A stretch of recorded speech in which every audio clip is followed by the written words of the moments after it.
Le sport à Villepinte, c'est 49 associations, près de 8000 licenciés et plus de 300 bénévoles. C'est grâce à ces bénévoles, à leur dévouement et à leur travail remarquable au quotidien, que 38 sports sont pratiqués à Villepinte, à tous les niveaux, du loisir à l'élite et à tout âge. Les dirigeants qui s'occupent des clubs sur la ville viennent de tout horizon et puis eux aussi essayent au fur et à mesure des années d'acquérir des compétences entre guillemets et puis de faire évoluer leur association.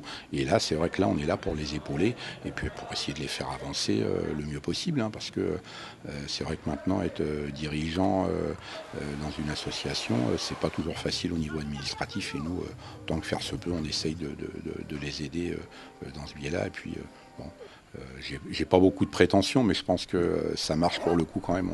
On essaye vraiment de répondre présent quand ils ont besoin de nous. Et les résultats suivent. Au tennis de table de Sevran-Tremblay-Villepinte, la saison 2012-2013 s'est terminée en beauté. Sur notre équipe 1, nous sommes montés en National 3.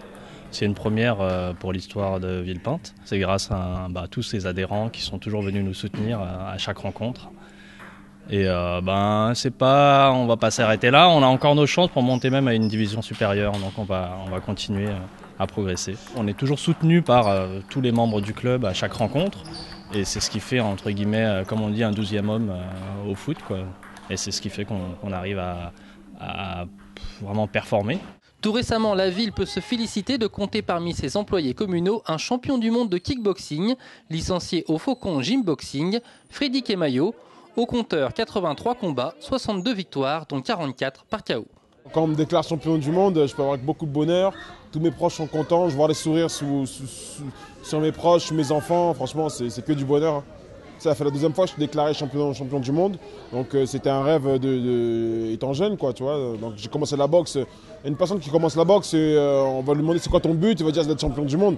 Donc moi, ouais, j'ai rêvé de ça et aujourd'hui je le suis pour la deuxième fois.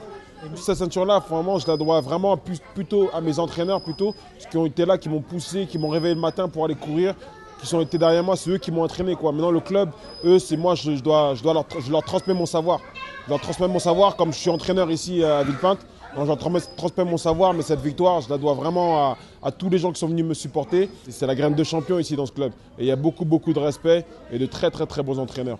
Le cercle d'échecs de Villepinte excelle lui aussi et offre à la ville des champions de France et d'Europe depuis plusieurs années. De même, le karaté club de Villepinte et Omnisport forment de très bons éléments. Je suis arrivé au club de Villepinte il y a 7 ans maintenant. Avec Philippe Leprince, il pouvait m'emmener beaucoup plus loin. Et puis c'est un très bon entraîneur. On a un super dojo, un entraîneur. Si on a été jusqu'ici, c'est grâce à lui quand même. C'est en partie grâce à lui, c'est sûr. Ce club était déjà très bien réputé, déjà au niveau 93, au niveau du département, où il y avait quand même pas mal de résultats pour Villepinte. Et puis niveau national aussi. Où ils ont fait pas mal de résultats. Il y a toujours eu de bons compétiteurs à Villepinte et au niveau international aussi. Dans le kata, il faut beaucoup savoir se remettre en question parce que malgré tout, on se rend compte que même si on progresse et tout, on n'est pas aussi fort qu'on pourrait le croire. Il faut déjà savoir beaucoup se remettre en question, donc avoir l'humilité. Il faut avoir du courage, c'est-à-dire qu'il ne faut pas avoir peur de travailler, d'aller au charbon. Il faut être à l'écoute. Il faut savoir prendre de toutes parts. C'est-à-dire quand l'entraîneur dit quelque chose, j'écoute, je prends. Quand je regarde en compétition, j'écoute, je prends. Quand un autre professeur me le dit, il faut pas repousser, quoi. Être sincère avec soi-même, sincère avec les autres, ça nous permet de progresser. Le tissu associatif sportif est présent dans de nombreuses manifestations de la ville, comme le Forum des associations en septembre, le Téléthon en décembre ou l'Estival en juin.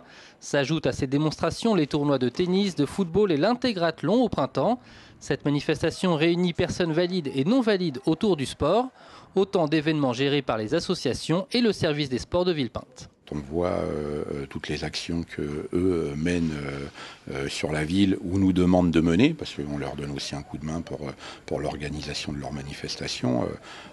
C'est vrai que pour le coup aussi, c'est des gens, ils ont la niaque et ils ont envie de bien faire. Le sport est un enjeu majeur dans la vie locale. La municipalité soutient ce maillage associatif à travers l'entretien, la rénovation ou la construction d'une dizaine d'équipements sportifs chaque année. Ainsi, le gymnase Lamberdière a été agrandi. Le gymnase Cossec et les tennis du Manège sont eux en cours de réhabilitation.